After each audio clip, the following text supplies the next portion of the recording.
그래서 최소 반년은 지켜볼 것이고 1년까지도 기다릴 것이라 봅니다. 케인이 그동안 무슨 쇼를 하던 말이죠.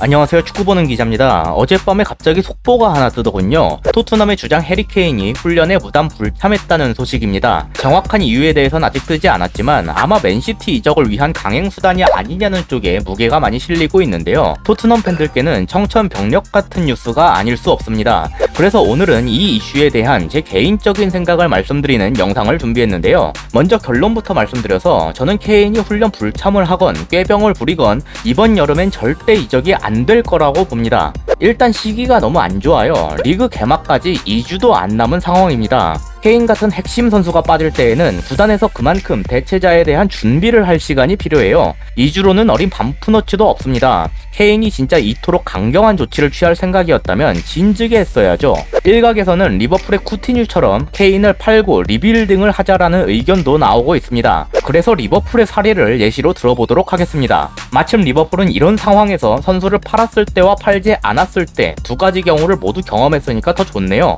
전자는 토레스고 후자는 쿠티뉴입니다. 이적 시장 막바지에 토레스를 팔았던 리버풀은 거액을 주고 급하게 대체자를 영입했습니다. 바로 뉴캐슬에서 뛰던 앤디 캐롤이에요.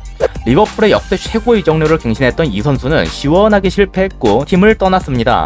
리버풀은 토레스를 판 돈이 있었음에도 암흑기를 지속하게 됐죠. 쿠티뉴는 리그 개막 직전에 갑자기 등이 아프다면서 꾀병을 부리기 시작했습니다. 바르셀로나가 쿠티뉴를 영입하고 싶다는 소식이 들리자마자 아프더군요. 여기에 클롭 감독을 위시한 리버풀 보드진은 강경하게 납보 세일을 선언했어요. 아프단 놈이 갑자기 국대 경기에선 잘 뛰더니 질질 짜는 추한 모습까지 보여줬지만 리버풀은 여름엔 안 보냈습니다. 겨울까지 뛰게 만든 다음에 거액을 받고 보냈죠. 그럼 결국 보낸 건 똑같은데 이 둘에 무슨 차이가 있냐? 이 반년이라는 기간 동안 클롭 감독과 리버풀은 에이스인 쿠티뉴 없이 팀을 돌아가게 만드는 법을 실험할 시간적 여유를 가질 수 있었습니다. 결과적으로 리버풀 중미는 돌고 돌아 헨밀둠이라는 3미들 체제를 구축하고 이걸로 트로피를 거머쥘 수가 있었어요. 토트넘도 마찬가지입니다. 이런 사례들을 쭉 봤는데 리그 개막까지 얼마 남지도 않은 기간에 핵심 중에 핵심인 케인을 냅다 팔 리가 없다고 봅니다. 만약 판다면 토레스를 팔고 앤디 캐롤을 사왔던 리버풀의 전철을 똑같이 밟는다는 소리가 되겠죠. 그래서 최소 반년은 지켜볼 것이고 1년까지도 기다릴 것이라 봅니다. 케인이 그동안 무슨 쇼를 하던 말이죠. 둘째로 리버풀의 토레스 쿠티뉴 사가와 이번 케인의 경우는 동일 선상에 놓고 보기가 힘듭니다. 토레스와 쿠티뉴는 핵심 선수였지만 주장단은 아니었어요.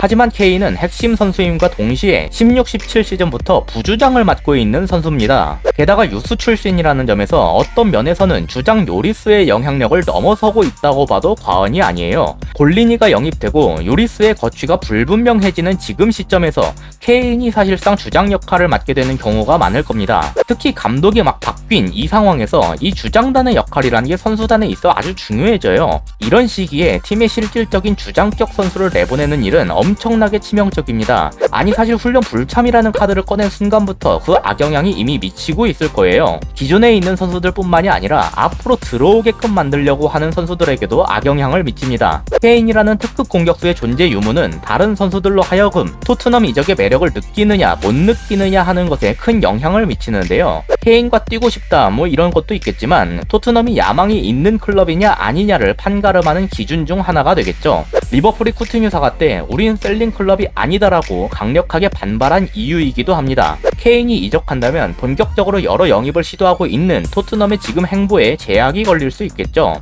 위와 같은 이유들로 저는 토트넘이 무슨 일이 있더라도 케인을 최소한 이번 여름에는 내보내지 않을 것이라 생각합니다. 케인 개인의 커리어를 위해서라면 이적하는 것이 좋을지도 모르겠지만 토트넘이라는 팀에 있어서는 여러 방면에서 매우 심각한 타격을 입게 될 것이 자명합니다. 계약 기간이 짧았다면 그걸 무기로 활용할 수라도 있겠지만 아직 3년이나 남았고 이건 케인이 책임져야 할 부분이에요. 지금이라도 마음을 고친다면 아마 팬들은 받아줄 겁니다. 이상으로 오늘의 영상을 마치도록 하겠습니다. 시청해주셔서 감사합니다.